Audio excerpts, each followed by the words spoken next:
Nada, buenas tardes y bueno, bienvenidos otra vez a otra sesión, vamos a llamar divulgativa, que tenemos desde IFEMAD Asesores.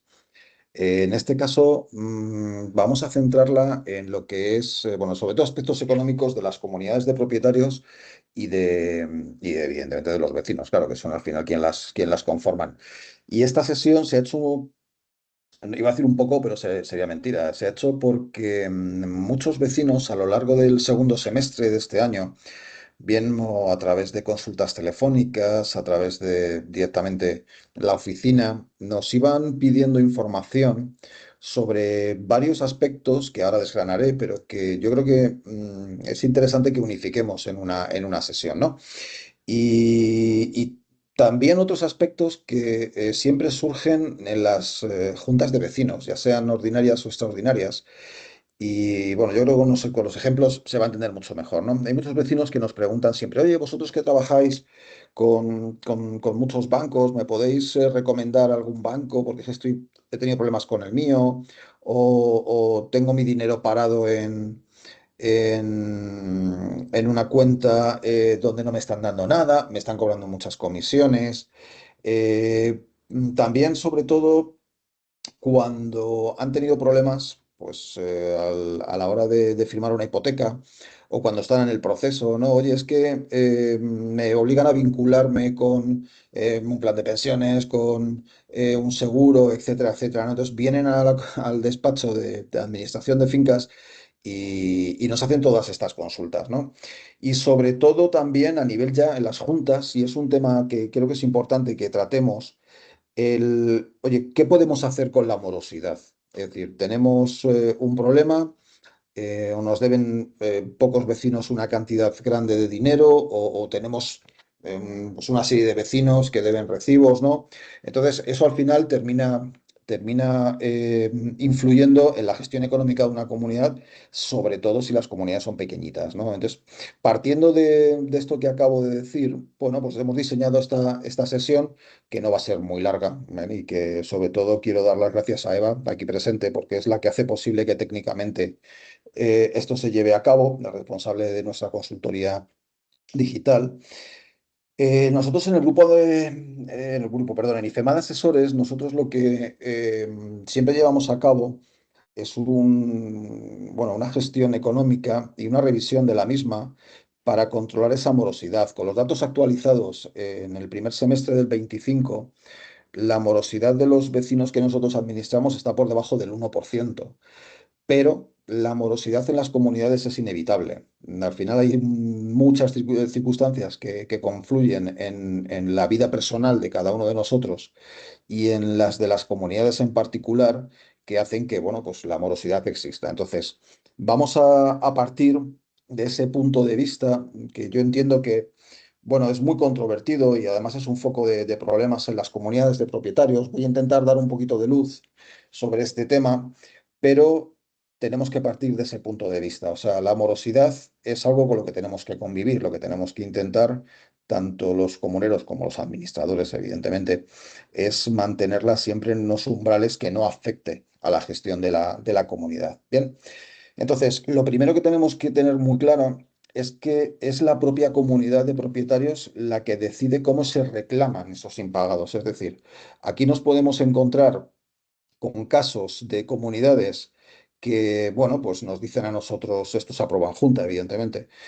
oye, pues vamos a esperar a que un vecino tenga tres recibos devueltos, porque, bueno, uno se nos puede escapar a todos, hay muchas circunstancias, como he dicho antes, que confluyen, pues, oye, cobro la nómina un poquito más tarde de cuando me pasan el recibo, me han pasado un cargo de un gasto con el que no contaba, es decir, otras comunidades nos piden que se reclame todos los meses. Y hay comunidades que dicen, oye, hasta que no se alcance un determinado importe, pues que no se reclame. Entonces, al final es la propia comunidad que tiene que tener en cuenta, pues eso, primero la convivencia, segundo su propia situación económica, cómo le viene afectando, la que decida en esas juntas dirigidas por nuestros compañeros, cómo se va a reclamar esa deuda. Entonces, es importante que tenga en cuenta que estas cantidades pueden ser tan importantes como para que realmente haga que una comunidad se resienta y mucho, no pueda afrontar una obra porque hay una cantidad de morosidad muy alta, aunque solo sea un vecino, al final parece que no, pero hay obras que necesitan realmente una planificación previa de cómo se va a hacer frente a esa obra, esos pagos, etcétera. Entonces, es un tema que primero tiene que decidir siempre la comunidad y, por supuesto, el administrador. Ejecutarla. Doy por supuesto que haya administrador. Si no, tendría que ser los propios vecinos los que controlaran ese tema de no haber administrador, ¿no? Eh, es importante controlar el tema de la morosidad, como acabo de decir, porque luego nos surgen imprevistos. Esa morosidad afecta o bien al fondo de reserva o a la capitalización de la propia comunidad. Se va quedando sin fondos, traducido al castellano. Y al final, bueno, pues evidentemente son el resto de vecinos los que tienen que ir haciendo frente a todo lo que nos va surgiendo porque, bueno, disponemos de unos fondos y hay uno, dos, varios vecinos que no pagan y evidentemente la comunidad se ha ido descapitalizando, ¿no? Una forma de solucionar, vamos a hablar de minimizar más que de solucionar, ¿no? De minimizar la problemática de la morosidad viene a través de los presupuestos anuales, lo que llamamos normalmente las cuentas, ¿no? Y el presupuesto anual. Y aquí pasa lo mismo, o sea, aunque el trabajo del administrador es presentar un presupuesto que se ajuste bien a los gastos que ha tenido una comunidad o a los gastos que va a tener, esto ya depende de cada comunidad, es cierto que nosotros nos enfrentamos como administradores muchas veces a juntas en las que hacemos una propuesta. Oye, pues mira, la inflación o el IPC ha subido tanto, los mantenimientos se han actualizado y sale a tanto por vecino. Y muchas veces los vecinos pues dicen, no, bueno, vamos a mantener la cuota y luego ya si eso, si viene algún gasto extraordinario, pues que se gire una derrama. Las decisiones de las comunidades son totalmente soberanas y son ellos los que deciden.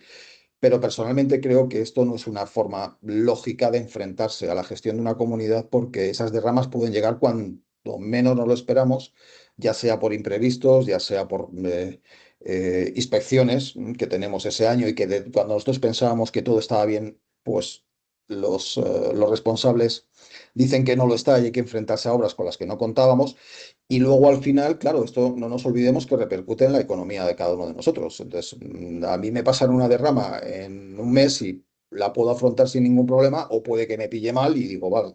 Entonces, los presupuestos siempre es un momento en el que yo sinceramente creo que hay que dejarse aconsejar por un profesional cuya obligación es ver cuáles son los gastos, cuáles son los ingresos, cuáles son los gastos excepcionales que se pueden acometer en el siguiente ejercicio y en la medida de las posibilidades ajustarse a la realidad. ¿Vale? Entonces, aquí nosotros nos hemos dado cuenta que muchas veces esas comunidades que perpetúan la cuota una serie de años son las que luego crece la morosidad, ¿no?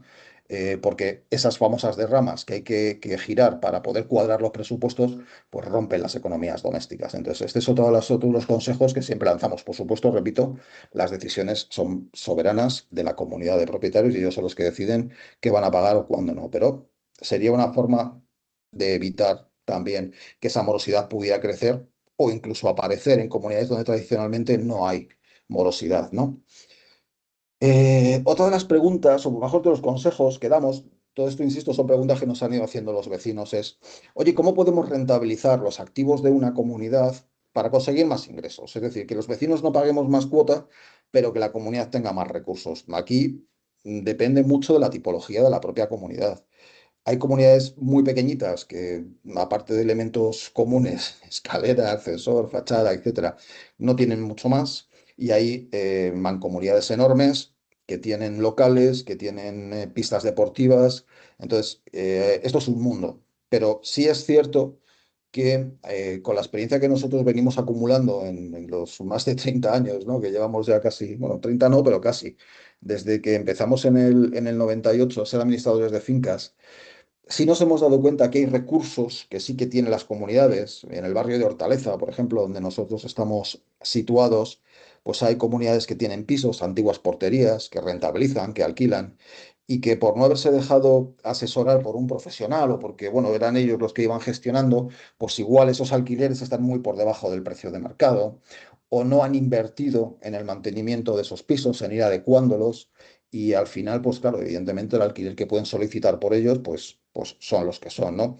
Recordemos que estos alquileres son ingresos que recibe la comunidad y que luego, evidentemente, ya hablaremos también de la fiscalidad, los vecinos tienen que declarar, pero son ingresos que recibe la comunidad sin que los vecinos tengan que aumentar su cuota de forma directa. Eh, mm, y la última cuestión que quiero tratar sobre la rentabilidad de los activos, y es una duda que surge en muchísimas juntas, es, oye, tenemos un dinero mm, que tenemos en el banco que no lo estamos utilizando. Insisto que aquí también la tipología de la comunidad es fundamental, ¿no?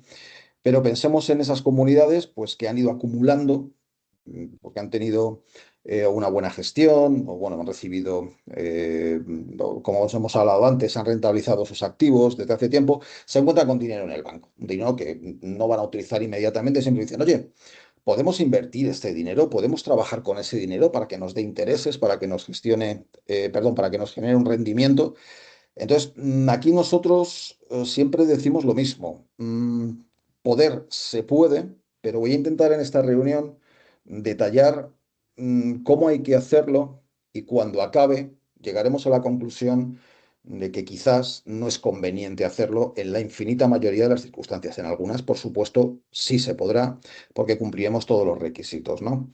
Es decir, para empezar, tenemos que tener muy claro que ese dinero no se va a utilizar en un corto periodo de tiempo o incluso medio, que no se va a poner en riesgo la continuidad de la solvencia económica de la comunidad y, por supuesto, que tiene que haber un acuerdo que cumpla la ley. En este caso, en muchos casos, mejor dicho, nos hemos encontrado con que esto requiere unanimidad, puesto que se consideraría un elemento común y tienen que estar de acuerdo todos los vecinos, pero sobre todo es porque normalmente los títulos constitutivos, en las escrituras de las comunidades, no aparece esta posibilidad. Entonces hay que modificar en muchos casos estas escrituras o títulos constitutivos y evidentemente necesitamos una mayoría cualificada, en este caso unanimidad. Hay mucha controversia con este tema. No es una práctica muy habitual que las comunidades utilicen sus recursos para invertir, para buscar rendimientos. Hay sentencias, en los juzgados hay muchas denuncias por prácticas que bien ha hecho el presidente, bien han hecho los vecinos sin tener los acuerdos. Entonces, mm, yo lo que recomiendo es que si se decide y se puede y se cumplen estos requisitos, siempre busquemos herramientas financieras de muy bajo riesgo o nulo. Es decir, lo que llamaríamos cuentas a plazo fijo, ahora se llaman depósitos bancarios, donde el principal, el dinero a invertir, no va a poder desaparecer jamás. Pero claro, evidentemente este tipo de herramientas son herramientas con una muy baja rentabilidad a día de hoy. Esto ya dependería de la casuística, ¿no? Pero si tuviera que decir un número, diría que estaríamos en torno al 2%. Ese 2%, como luego ampliaré, para empezar, ni siquiera cubre la inflación. Es decir, la inflación, el IPC, los precios, el aumento de los precios no lo cubre, ¿no? Y luego tiene algo que también hay que sopesar. Como he dicho, igual que cuando una comunidad pues alquila un local o tiene un piso que es propiedad de la comunidad, o tiene una pancarta publicitaria, o tiene una antena de televisión, iba a decir televisión, perdonad, una antena de telefonía. Esos son ingresos que sí, la comunidad tiene, pero que luego son los vecinos a título privativo en sus declaraciones de la renta tienen que comunicar y tienen que tributar por ellos, ¿vale?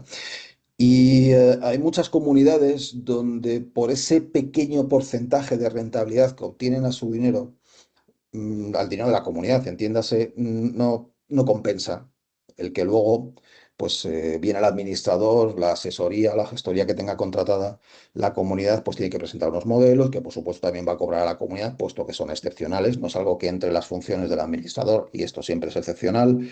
Los propios vecinos tienen que tributar en su declaración.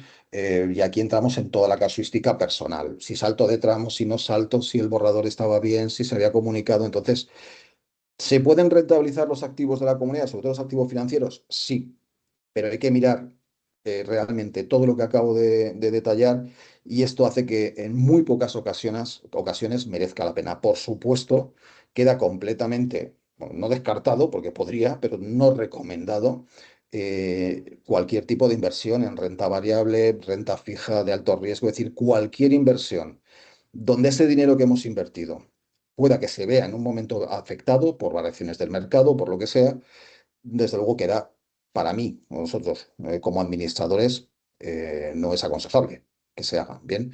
Porque los imprevistos con los que luego afrontaríamos o con el capital que tenemos acumulado que queremos afrontar, pues se puede ver afectado. Eso lo detallaremos después, pero nos podríamos haber metido en un problema como vecinos que no teníamos antes. Entonces, repito, si se decide hacer productos garantizados, con baja rentabilidad, total seguridad y viendo si es conveniente o no es conveniente.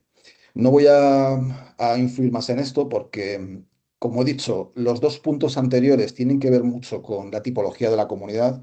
Hay comunidades donde sí han acumulado una cantidad de dinero y se puede estudiar tranquilamente ese tipo de cosas. La mayor parte de las comunidades no se encuentran en esa situación, bien porque saben que van a tener que afrontar o bien porque ya van dotando cuentas por si acaso en la siguiente inspección tenemos que hacer una obra y esto evidentemente evitaría que un vecino tuviera que poner una derrama, etcétera, etcétera. Aún así, yo lo que recomiendo es que sea la propia comunidad la que se dirija a su administrador, estudie caso a caso y bueno, y sean ellos los que decidan, porque al final los últimos que deciden siempre son los administradores. Perdón, la comunidad de propietarios, los comuneros.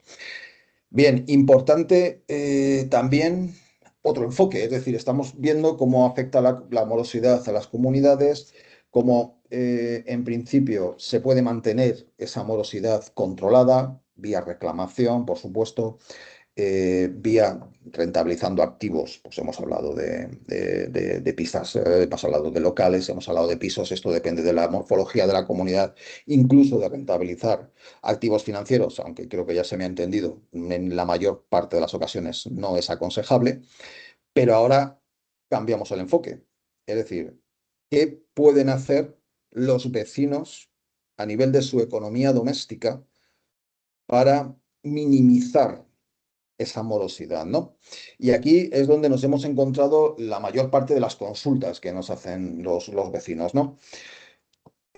Voy a aprovechar una presentación que hicimos también en una reunión online en abril, creo que fue de abril de este año, en el que hablábamos de los efectos de la inflación en la economía de las familias.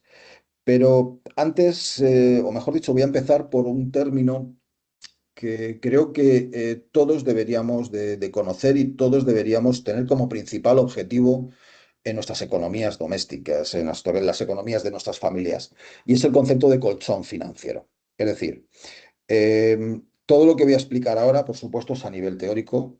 Tenemos muchísima experiencia en el ámbito de la gestión de las comunidades, en la gestión, por supuesto, de las familias, pero cada familia es un mundo, las circunstancias son cambiantes, entonces, por favor, que nadie entienda que o hace esto o está mal hecho. No, no. Esto es lo que deberíamos hacer si las circunstancias nos lo permiten, ¿no?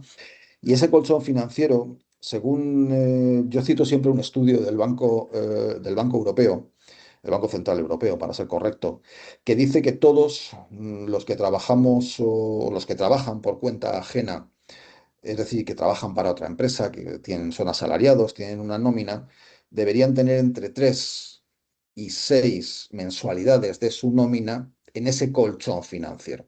Bien, aquí, repito, estos son recomendaciones y son teóricas. En función de las familias y de sus objetivos, pues podríamos hablar pues, si es más recomendable tener una cantidad u otra.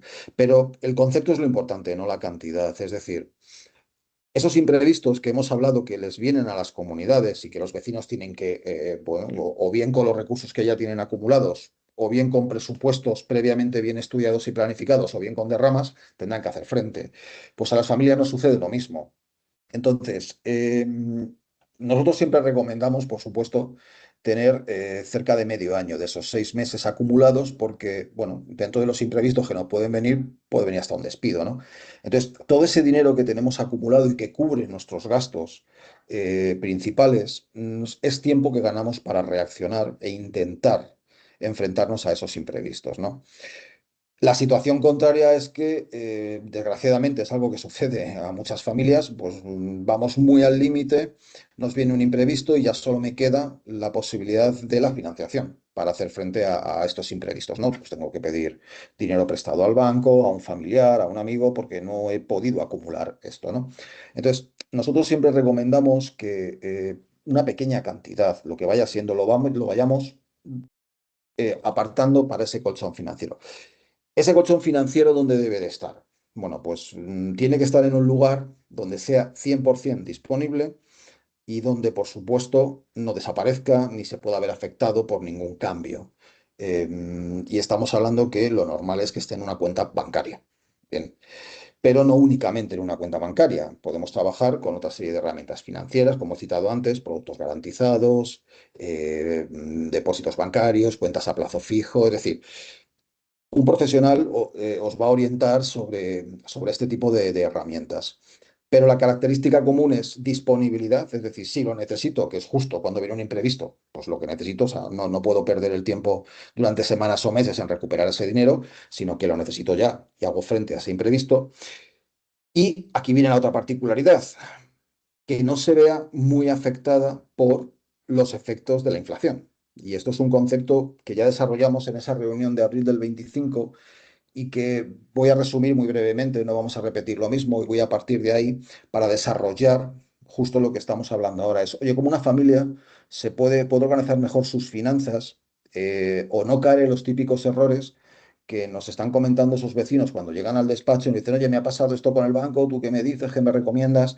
Pues voy a partir de el mayor error que cometen la mayor parte de los españoles, o sea, esto no es algo que se circunscriba a nuestros vecinos, y es que no conocen los efectos de la pérdida de poder adquisitivo ocasionados por la inflación o no los tienen en cuenta a la hora de ahorrar, sobre todo en el medio y en el largo plazo, que es cuando más nos puede afectar. Entonces voy a compartir esa presentación, a ver si técnicamente soy capaz de hacerlo bien. A ver, vamos a ver, compartir. Bueno, voy a poner no un ejemplo, sino que yo siempre, cuando nos vienen estos clientes al despacho y nos ponemos a hablar de, pues, precisamente de esto, ¿no? De la pérdida de poder adquisitivo, yo les emplazo siempre a un organismo oficial, al Instituto Nacional de Estadística, ¿no? Allí hay mucha información, alguna, bueno, pues más comprensible que otra, pero voy a precisamente a trabajar con ese enlace para que veáis que, bueno, es un ejemplo muy gráfico, bastante sencillo. Esto lo utilizan muchos vecinos cuando tienen que actualizar las rentas de sus pisos. Pues tengo un piso alquilado, tengo un inquilino y tenemos un contrato en el que todos los meses, pues le renuevo, perdón, todos los años le actualizo el IPC, ¿no? Yo lo voy a utilizar para haceros un ejemplo que yo utilizaba cuando era profesor de economía. Es muy sencillito. En la página Instituto Nacional de Estadística, el mes me da igual, en este caso, como estamos en diciembre, el último dato actualizado del IPC es el del 30 de noviembre, pero nos vamos a ir 10 años atrás, ¿vale? Es decir, vamos a ver cómo realmente 1.000 euros hace 10 años, si yo tengo en cuenta ese IPC, es decir, ¿qué es lo que yo podía hacer con esos 1.000 euros? Pues la cesta de la compra, pagaba mis facturas. Bueno, al final los gastos de una familia a día de hoy bastante reducida porque los gastos van muy por encima de los 1.000 euros, pero bueno, creo que es una cantidad que se entiende. Bueno, pues ¿cuánto tendría que utilizar ahora para pagar las mismas cosas que pagaba hace 10 años con 1.000 euros, ¿no? Entonces lo que vamos es actualizar una renta. Técnicamente se dice así. Y el dato que arroja es el siguiente. Es decir, si yo quiero comprar las mismas cosas, pagar las mismas facturas que pagaba hace 10 años con 1.000 euros, ahora, este mes de diciembre del 2025, tendría que actualizar a 1.272. ¿Por qué? Porque lo que ha habido es una variación del 27,2 acumulada en los precios en los últimos 10 años. Si nosotros miramos el índice de los últimos 12 meses, pues veremos un 3%. Pero si tenemos en cuenta esto que acabo de decir ahora mismo, nos daremos cuenta que si yo tengo el dinero en el banco, le sucede lo mismo. O sea, el dinero al final, lo que ahorramos, desde un punto de vista económico, es un gasto futuro incierto. Es decir, el por si acaso que decimos en España, ¿no? Oye, ¿por qué ahorras? Pues por si acaso me compro, por si acaso necesito, por si acaso hago.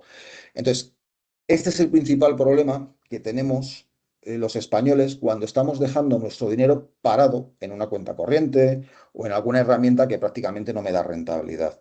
Porque aunque yo no me doy cuenta, porque mi dinero sigue ahí, o porque si yo todos los meses meto 100 euros porque estoy fabricando mi colchón financiero, no me doy cuenta. Al final hemos visto que los últimos 10 años, y voy a permitir que redondee, hemos perdido casi un 30% de poder adquisitivo. La primera solución, desde un punto de vista económico, ¿cuál sería? Oye, si mis rentas, mi nómina, mis ingresos, por lo que sea, aumenta ese 30%, bueno, pues compenso una cosa con la otra.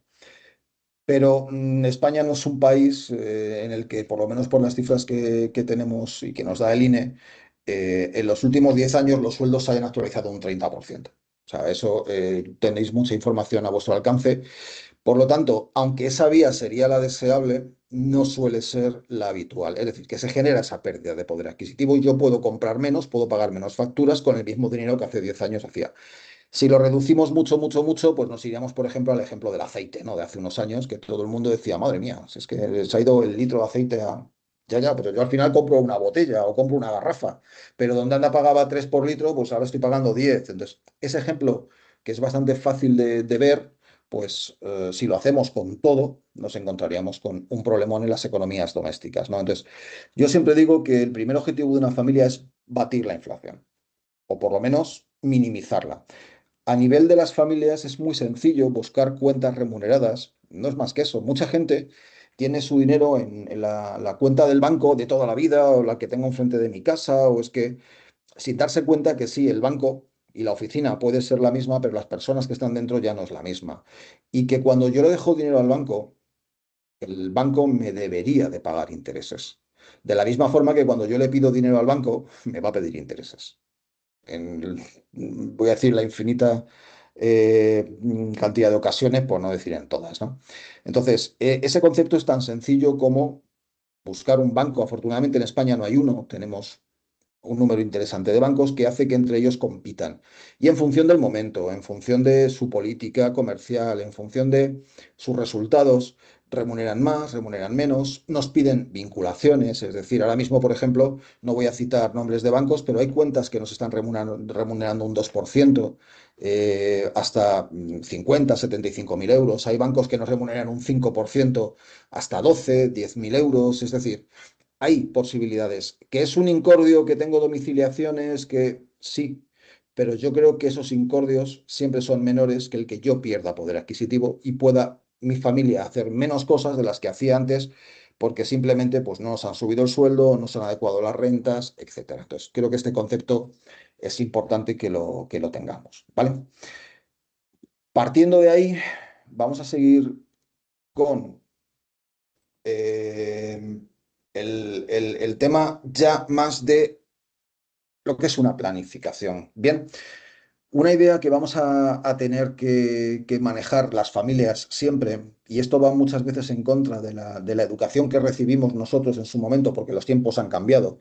Evidentemente, nuestros padres, abuelos, profesores, en algunos casos, nos han transmitido sus vivencias, pero sus vivencias son de hace muchos años. Es decir, en España ha habido cuentas remuneradas con intereses evidentemente altos. También teníamos una inflación más alta, ¿no? Entonces, nos hemos quedado con la idea de la cartilla, de esa, la cuenta corriente, donde dejamos nuestro dinero y nos iba rentando. Ya habéis visto que el problema no es que te rente, el problema es la diferencia entre lo que te rente y lo que puedes hacer con ese dinero. Pero hay otras herramientas. Y aquí nos vienen muchas consultas también al despacho. Oye, que, pues como os he comentado antes, que el banco me he pedido una hipoteca y me ha dicho que me vincule contratando este plan de pensiones, estos fondos. Entonces, en la reunión de hoy lo que queríamos hacer es daros, nada, una presentación muy, muy, muy básica sobre otras herramientas y sobre todo con el cuidado que hay que tener con ellas, porque también estas herramientas generan problemas si no se usan bien, si no están bien planificadas, el para qué. Entonces, vamos a hablar, ya hemos hablado de las cuentas remuneradas y de los depósitos bancarios, cuentas a plazo fijo. Aquí siempre pongo la dos terminología porque los que tenemos una edad, la terminología de cuenta a plazo fijo nos resulta más familiar, las generaciones más jóvenes conocen la terminología de depósitos bancarios. Pero vamos a hablar también de lo que es la renta fija y la renta variable, que van a ser conceptos, lo voy a intentar hacer de una forma bastante asequible para que lo podamos ver. Antes de que una familia decida dónde va a poner su dinero, insisto, hasta una comunidad, que hemos hablado que también en circunstancias muy, muy, muy, muy precisas también podría hacerlo en algunos casos, las familias lo que deben de planificar es el para qué. Nosotros siempre recomendamos que hablemos de corto, medio, largo plazo. Esto es muy variable cuando quien lo dice es un contable. Yo, por ejemplo, tengo formación económica y contable y el corto plazo pues, puede ser un año. Cuando hablamos de finanzas, el corto plazo nos lo podemos llevar a 3, 5 años y el medio plazo nos lo podríamos llevar hasta los 10. El largo plazo, por supuesto, sería a partir de esos 10. Entonces, una vez que ya tengo muy claro qué objetivo tengo de ingreso, de gasto. Aquí, claro, imaginaros que cada familia tiene los suyos. Es decir, oye, pues tengo un hijo pequeño y le quiero abrir la posibilidad de mandarle al extranjero a estudiar. O por si acaso no consigue la nota en la, yo voy a llamar selectividad, para los que estemos aquí con más tiempo, ahora ya sabéis que también se llama EBAU, pero bueno, no consigue la nota de corte y oye, pues no quiero que se quede sin estudiar en la universidad, pues voy a ahorrar por si acaso va a la privada.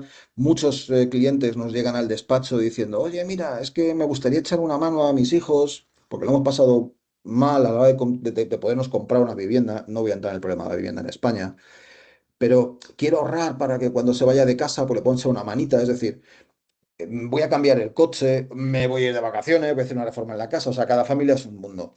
Pero lo primero es saber cuándo se va a ejecutar eso. Si no nos hemos preparado para ese gasto, para esa inversión, y la tenemos que afrontar con carácter inmediato, vuelvo a insistir en algo que ya he dicho, solo nos quedará la financiación. Y la financiación, por supuesto, hay intereses, hay unos costes y, bueno, y tiene su complejidad, ¿no? Que no siempre se consigue, básicamente. O sea, que esto es algo que los jóvenes, a mí me hace mucha gracia cuando también en clase nos decían, no, no, yo me voy a comprar una casa, voy al banco y me da una hipoteca. Digo, si fuera tan sencillo, pero ya sabemos que muchas veces esto no es así y los departamentos de riesgo miden muy bien a quién le dan y qué le dan, ¿no? Entonces, cuando hablamos de nuestra planificación como familia, en el corto plazo, acordaros ese colchón financiero del que hemos hablado, donde realmente voy a conseguir muy baja rentabilidad. A veces incluso, como hemos visto, no consigo compensar los efectos de la inflación, pero bueno, los minimizo. No es lo mismo tenerlo en un banco donde no me dan nada, donde me dan un 2 y que la inflación sea un 3. Ya esto va cambiando. Es decir, máxima disponibilidad y la rentabilidad que podamos conseguir. Si ya estamos hablando de una familia que lo que quiere buscar es rentabilidad, eh, la rentabilidad hay que hacerla con plazo.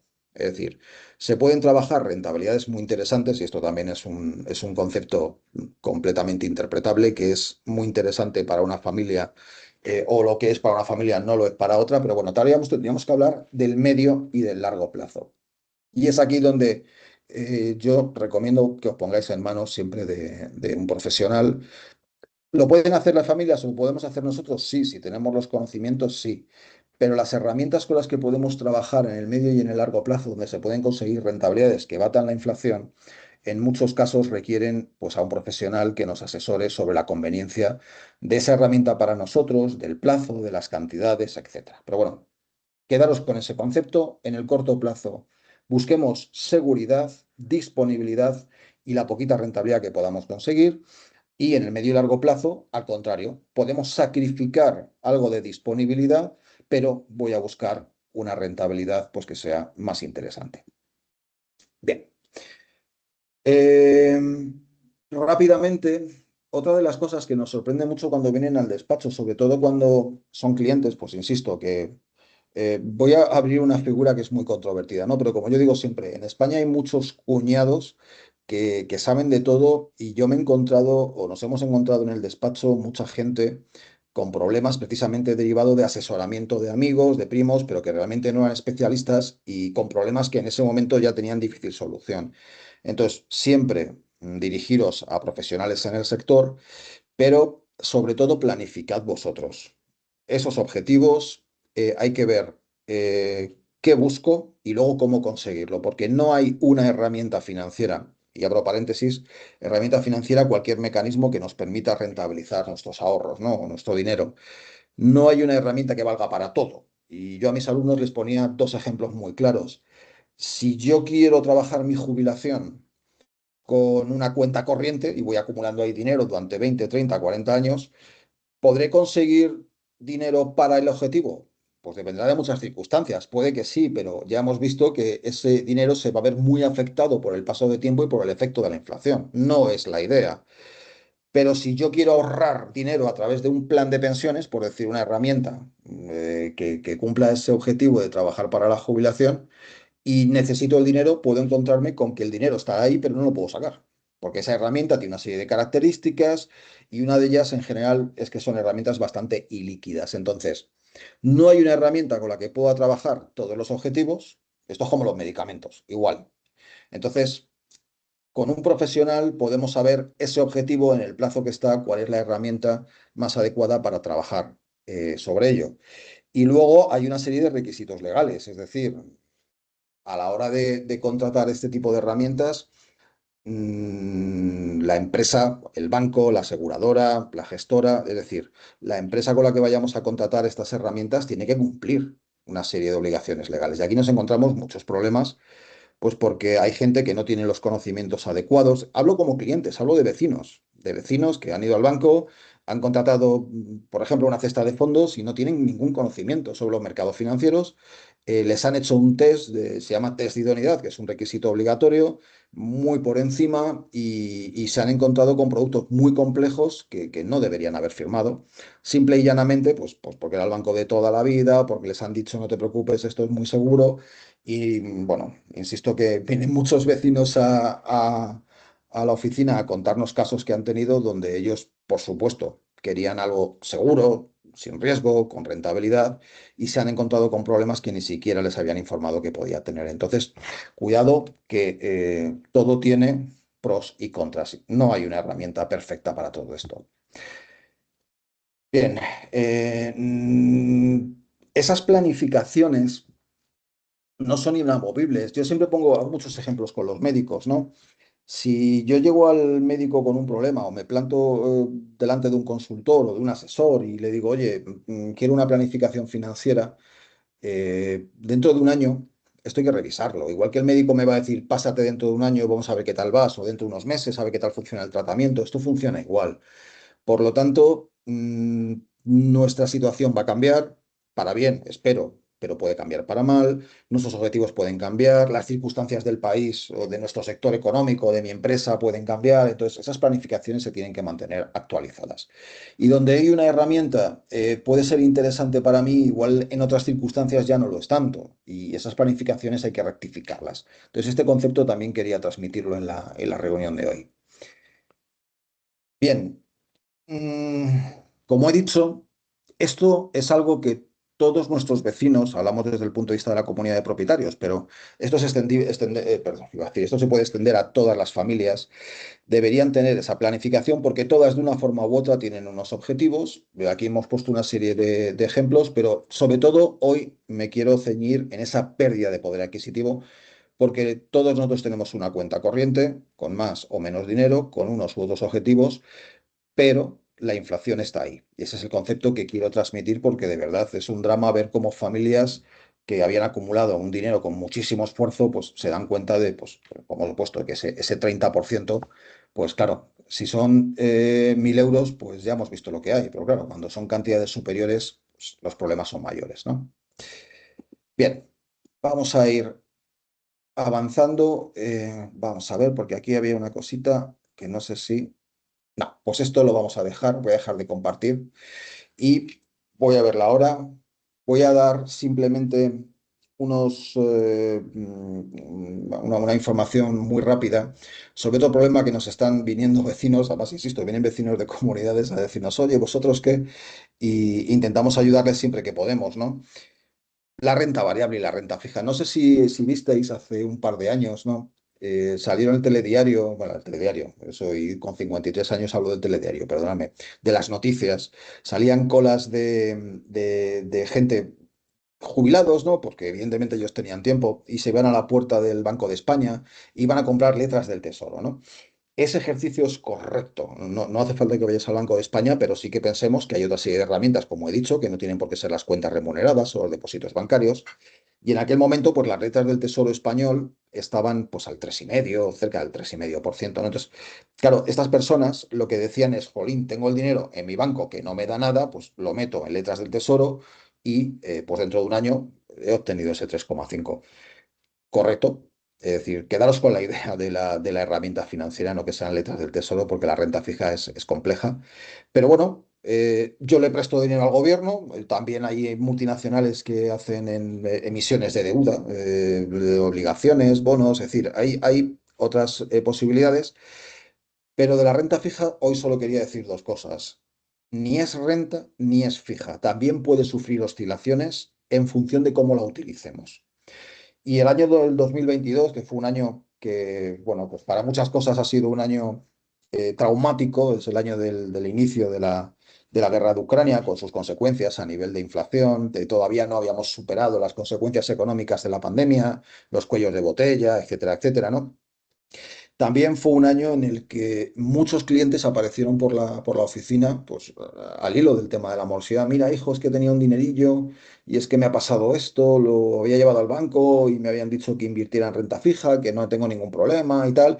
Y jolín, es que he perdido un 10, un 12, un 15% en renta fija. Es decir, la renta fija es compleja, hay que acudir a un profesional, pero es una herramienta que en algunos casos, como os he puesto el ejemplo más paradigmático que hemos tenido en España, que es esas letras del tesoro a un año, un 3,5, oye, puede ser interesante, pero hay que saber cómo se debe de utilizar y cuándo y cómo se debe vender. Y entraríamos en los casos ya, sobre todo para la gente joven, que más problemas estamos viendo nosotros. La renta variable, que bien usada no genera ningún problema, pero también hay criptomonedas, tenemos fondos indexados, es decir, hay una cantidad de herramientas cuyo uso hay que conocer o ponernos en manos de un profesional que nos pueden acarrear problemas si no sabemos utilizarlo. Y hago un paralelismo con el tema médico y pasaría igual. Los medicamentos tienen que ser recetados, hay que leerse el prospecto y lo que me vale hoy para esta dolencia no me vale mañana si tengo otra o no le vale una persona que tenga unas características diferentes. Pues esto funciona exactamente igual. Y yo solo voy a dar breves consejos porque tampoco me quiero alargar mucho más. Estos son pinceladas de lo que nos encontramos muchas veces con los vecinos en las reuniones. Esa media horita antes de la primera convocatoria, segunda convocatoria, salen muchas veces estos temas. Y cuando yo tengo un objetivo importante a corto plazo, voy a poner un ejemplo, pues una persona joven y la compra de la vivienda, y yo en 3, 4, 5 años me gustaría comprar esa vivienda y estoy acumulando el dinero de la entrada, los gastos, ya sabéis, no debo de tener la mayor parte de mi dinero en renta variable, no debo. Y cualquier consultor que derive a un cliente o un banco o una aseguradora que derive a un cliente con ese objetivo a la renta variable, le puede estar perjudicando. Porque la renta variable en el largo plazo, y hay estudios, yo soy profesor de historia y de economía, la renta variable a largo plazo, es decir, hablamos de años, es rentable. Pero claro, lo que para una persona, o yo os enseño una gráfica del Standard and Poor's y veis que ahí durante 100 años la economía sabéis que es cíclica y de tendencia alcista, claro, en el corto plazo me puedo encontrar con problemas. Y si yo he invertido una cantidad de dinero hoy, porque la renta variable me dijo mi cuñado que tenía invertido en no sé dónde y le fue muy bien, y resulta que tengo una caída de los mercados allí donde yo estoy, el año en que yo me voy a comprar la casa, ya solo tengo dos posibilidades. O saco el dinero y consolido las pérdidas, o si quiero recuperarme, porque hemos dicho que esa economía es cíclica y de tendencia alcista, igual no tengo para la entrada. Entonces, insisto, poneros en manos de un consultor que os enseñe realmente, que os hagas una planificación, que no utilice una herramienta, que utilice muchas, varias, para diferentes objetivos, que os explique bien dónde podemos llevar ese dinero y sí podremos rentabilizar nuestro patrimonio. Con esa planificación me doy todo el colchón y ya me da igual que la nómina me la pase en el día 2, 3, 4, 5 y el recibo me lo han pasado el día 1 porque con ese colchón he podido hacer frente a esa cuota de la comunidad. Que hay una derrama, que la comunidad ha decidido que hay una derrama, yo con ese colchón puedo enfrentarme a él. Insisto, ese colchón no lo vamos a dotar en un mes, ni en dos, ni en tres, pero sabiendo que lo tenemos que hacer y poquito a poquito nos puede solucionar a nivel de familia, pues esos problemas que hemos visto que nos pueden venir derivados de la gestión de la comunidad. Y a la comunidad le está haciendo pues que esa morosidad esté más controlada, lo cual va a llevar que también esas cuotas no tengan que subir tanto o no tengan que incrementarse puntualmente con derramas. He ido un poco rápido porque se trataba, pues eso, de hacer un breve resumen de todas estas cuestiones que nos plantean los vecinos en la comunidad y, bueno, simplemente ya deciros que por supuesto, encantados de que nos sigáis haciendo esas preguntas, que cualquier tipo de información que necesitéis que os podamos ayudar, os ponéis en contacto, pues bien a través del correo electrónico, de la centralita, de la página web, y ahí tenemos toda esa información. Nosotros tenemos esa información, os pondréis en contacto con el profesional que os pueda echar una mano. Tenéis vuestros administradores de fincas también, que en un momento dado pueden derivar al compañero adecuado. Y lo que siempre decimos para acabar estas reuniones, si este tipo de, vamos a llamarlas formaciones, os parecen útiles, lo mismo, pues nos mandáis un correo, oye, pues nos gustaría que hicierais una formación sobre esto. Y nosotros encantados de poner aquí frente a un profesional que ayude a los vecinos a que la gestión y a que su día a día de la comunidad, pues evidentemente sea más llevadera, ¿no? Y por último, salvo que Eva me regañe y me diga, oye, hay otra cosa, pues solo me queda desearos felices fiestas. Es un poco pronto, porque yo no sé nunca la fecha adecuada para felicitar las Navidades, como tampoco sé cuál es la fecha final para dejar de desear feliz año a la gente una vez que hemos llegado en enero. Entonces, bueno, Es verdad. creo que hemos llegado a mediados de diciembre, cada uno empieza las Navidades cuando le da la gana, puede y quiere, y ya está. Creo que con eso hemos cubierto un poquito pues esas dudas que nos hacían los vecinos. Si te parece bien, Eva, Sí, yo creo que sí. Bueno, Santiago, yo creo que cada día somos más americanos, por eso las Navidades cada vez se felicitan antes. Ese es el caso y yo creo que tardamos más en decir feliz año a todos, pues porque nos apegamos a eso, es como, venga, pero bueno, algo así. Nada, yo también, muchas gracias por acompañarnos y felicitaros también las fiestas y nada, muchísimas gracias por toda esta información, Santiago, me ha parecido muy interesante, la verdad. nada, pues muchas gracias, pero ya te digo, lo que se trata sobre todo de que los vecinos cuando vienen a la oficina pues vean que recogemos esas dudas, pero bueno, que si lo podemos hacer de esta forma y que llegue esta información a más vecinos y les evitamos el paseo o directamente ya saben pues con quién tienen que hablar, pues por nosotros encantados. Solamente añadir una cosa, bueno, en la página web tenemos la página de contacto, ¿vale? Mm. Ahí tenéis un formulario en el que lo podéis rellenar y nos llega la información a info o directamente escribís a info y nos hacéis la consulta. Y ya le diré, vamos al departamento. Pues nada, solamente quería puntualizar eso. Pues muchas gracias. Pues acabada queda la reunión y muchísimas gracias a todos por invertir vuestro tiempo en escuchar esto, ¿de acuerdo? Venga, muchísimas Gracias. gracias. Buena tarde.